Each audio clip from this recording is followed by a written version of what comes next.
The siege of Tobruk in 1941 was a study in contrasts. Above ground, it was a brutal, grinding war of attrition, artillery duels, sniper fire, and desperate nighttime attacks against a perimeter wire strung across the barren Libyan desert. The men who held that perimeter, mostly tough Australian infantry backed by British artillery and armored cars, were dubbed the Rats of Tobruk by the Nazi propagandist Lord Haha, who intended it as an insult. The name was proudly adopted as a badge of honor.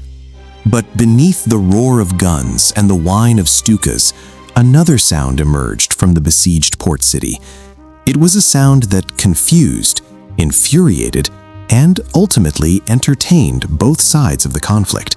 From a secret location deep within Tobruk's bombed-out buildings, a scratchy, irreverent radio signal pulsed across the desert airwaves. It played Benny Goodman, mocked German propaganda in broad Australian accents, and told Rommel's troops things they weren't supposed to know. This was Radio Tobruk, arguably the most unusual and defiant pirate radio station of the entire war. An unauthorized, soldier-run operation that became the unofficial voice of a city that refused to die. The story of Radio Tobruk begins not with a grand military plan, but with a captured German transmitter and a handful of bored, tech-savvy Australian soldiers. In early 1941, as the siege settled into its grim routine, a small group of signalers from the Australian 9th Division came into possession of a German radio set, likely salvaged from a downed aircraft or captured during a raid. With nothing but time and a desperate need for entertainment, they began to tinker. They soon discovered they could broadcast, not just among themselves, but across the entire region. The idea was born. Why not start their own radio station? There was no official permission, no high command approval. It was a purely grassroots initiative, an act of entrepreneurial defiance in the midst of a siege. They scrounged parts, built a makeshift studio in a basement or a bombed-out building. The exact location was kept secret even from most of the garrison, and began to experiment. Their initial broadcasts were simple, playing records they had scrounged from the troops, reading messages from soldiers to their mates, and making lighthearted commentary about life under siege. What started as a lark quickly became a phenomenon. Radio Tobruk's signal was powerful enough to reach not only the Allied perimeter, but also the German and Italian lines surrounding the city. The broadcasters, whose identities remained semi-anonymous, they used nicknames like the Dusty Digger, developed a unique style. They played the latest jazz and swing records, music the Germans had banned as degenerate, but which the Afrika Korps soldiers secretly loved. Between songs, they would deliver news bulletins, often highlighting the failures of German propaganda. When Lord Haha would boast of the Afrika Korps' imminent victory, Radio Tobruk would retort with details of a failed Axis attack or the arrival of Allied supply ships. They would taunt the German troops with reminders of the comforts they were missing back home, playing sentimental German songs and then mockingly apologizing for reminding them of their loneliness. The tone was never vicious. It was sardonic, witty, and surprisingly effective. It was psychological warfare, but with a human, almost cheeky touch. The impact of Radio Tobruk on the besieged garrison was immense. For the Allied soldiers, it was a lifeline of normalcy and a powerful morale booster. Hearing their own music, their own language, and the irreverent humor of their mates reminded them that they were still human, still connected to a world beyond the dust and death. It fostered a sense of community among the isolated rats.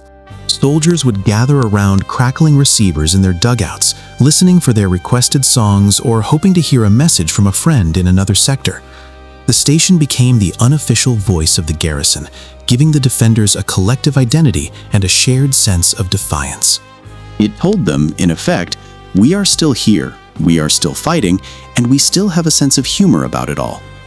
In the grim calculus of siege warfare, where morale is as critical as ammunition, Radio Tobruk was a weapon as potent as any artillery piece. On the other side of the wire, Radio Tobruk had a different effect. The German and Italian troops listening on their own radios were alternately amused, confused, and demoralized. The station's accurate news reports undermined the carefully crafted propaganda of their own command. The jazz music was a forbidden pleasure. The mocking commentary, delivered in a friendly, almost conspiratorial tone, was disorienting.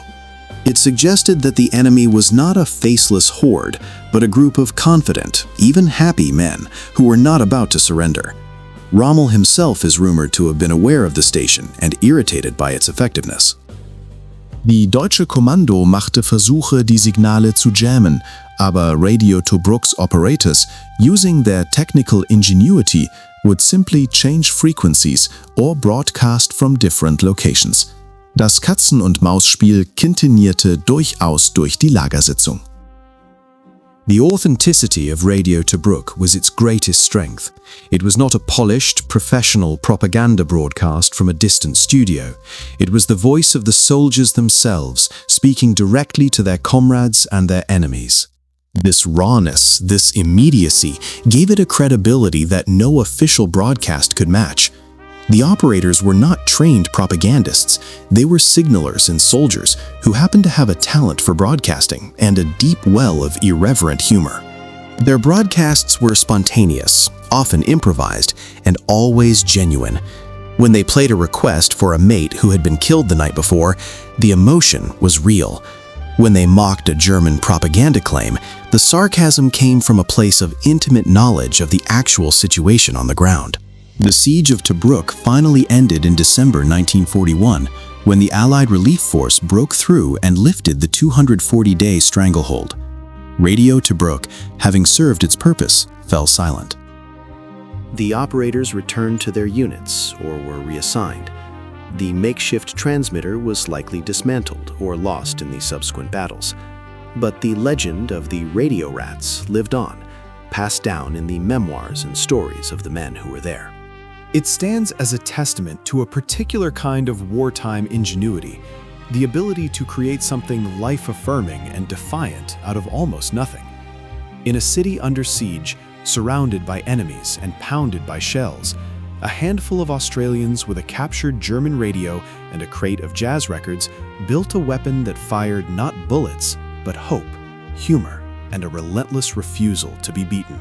Radio Tobruk was more than a station.